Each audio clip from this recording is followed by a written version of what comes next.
This is Steppa with another Brooklyn tale. I was always taught not to speak ill of the dead because they're not here to defend themselves. But I have to speak the truth, however, as I see it.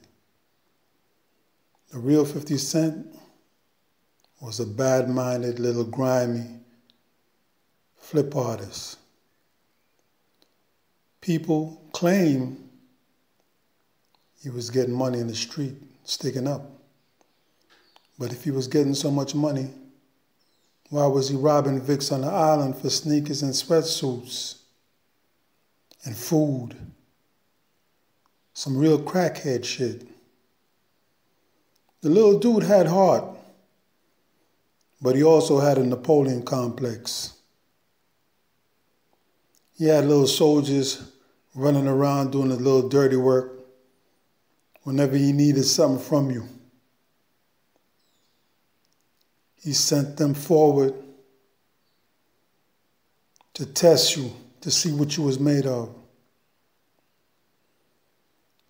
I rolled into Five Lower in the summer of 1985 after a CO lost a one-on-one in the day room. Captain Riddick came personally and told me to pack my shit because I was going to C74 ARDC, which is the adolescent building on Rikers Island. The women's house was good to me, going to school with the ladies like Cola, Reds, Sunshine, just to name a few. Business was good also. I had the house on lock. Therefore, 3/4 of the house had to buy from me at a 1 to 3 return rate. Sitting in the bullpens of C74 with clear, transparent trash bags loaded with cartons of cigarette, groceries from commissary, sneakers, designer outfits, sweatsuits, had all eyes on me. But they felt the energy.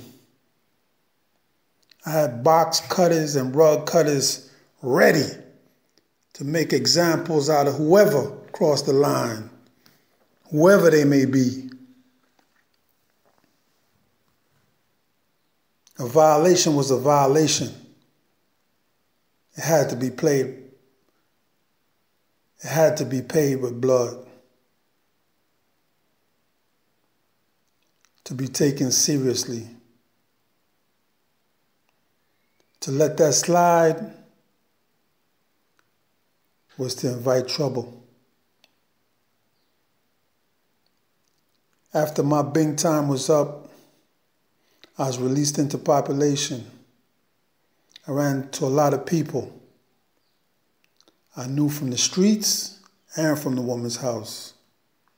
Shaquille, Jesse, Lord True, Wise, and a whole bunch of other people. Even little Imp congratulated me on looking out for his little brother Darby. I was feeling a lot of love from Brooklyn's worst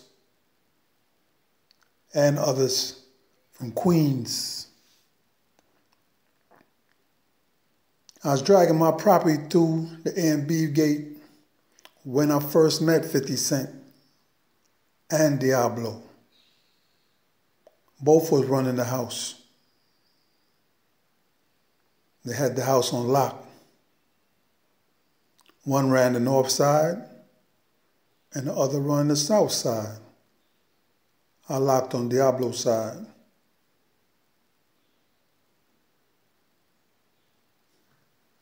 The house was a live house. It seemed like everybody moved around on eggshells. Dangerous men, all willing to cut up each other at a moment's notice. I was a humble soul by nature, but had the ability to turn it up at will. My silence and the way I moved made a lot of goons uneasy. They never knew what I was thinking or what I was capable of at that moment. And that's the way I liked it. Every time I felt the vibes, I discovered 50 Cent's clocking me. Our eyes met and locked a few times. I could see trouble in the near future. I could see the jealousy and envy in his eyes. He didn't like me, and I didn't like him either. Especially after I witnessed him sodomize a Caribbean brother who told him that he was going to wear his elite sneakers and sweatsuits and that 50 couldn't borrow it. Yeah, sodomized a man with a deodorant bottle. The next day, my homeboy Capone from 31st Street, Flatbush, came to check me along with Muslim Shakur. They passed me an ice pick. He told me he was beefing with Jimmy Ace, Tony Rome, and Black O.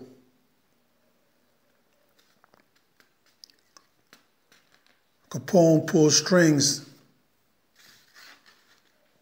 to pull me up to where he was locking, 5 upper.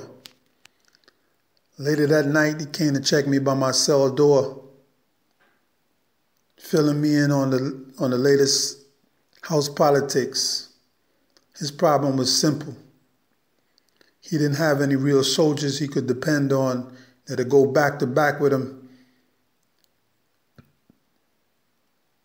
should the need arise. He wanted to put down a power move, but he needed powerful people with him. He wanted to go to war with Black O, J. Mel, Scram, Mobile, and others. Whoever sided with Black O was the enemy. He had no doubt I was with him 110%. Black O was the #1 threat that had to be ran out of the house at all costs. He was the major opposition, the major obstacle, and he had to go. We caught him slipping watching TV in the day room and slashed his face with a box cutter. He went to the clinic and came back with butterfly snitches, to everybody's surprise. We were all on the alert. In the days that followed,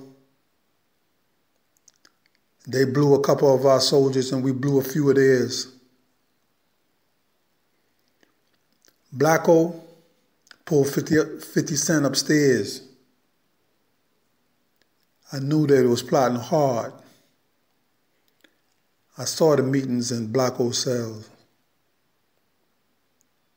It was us or them, and we weren't planning to go anywhere. I decided to make my move on the line coming back from the mess hall. 50 and Black O played the front of the line. Me and Capone made our way up behind them. Slowly, not to raise attention. I had the rug cutter blade in my right hand while grabbing 50 in a chokehold with my left hand. We were waiting by 5 main entrance when the shit hit the fan. I sliced his face open from ear to mouth before pushing him into the CO, who had no choice but to pull the pin. It was mayhem and chaos all rolled into one. It was all our war. After it's all said and done, we had the house.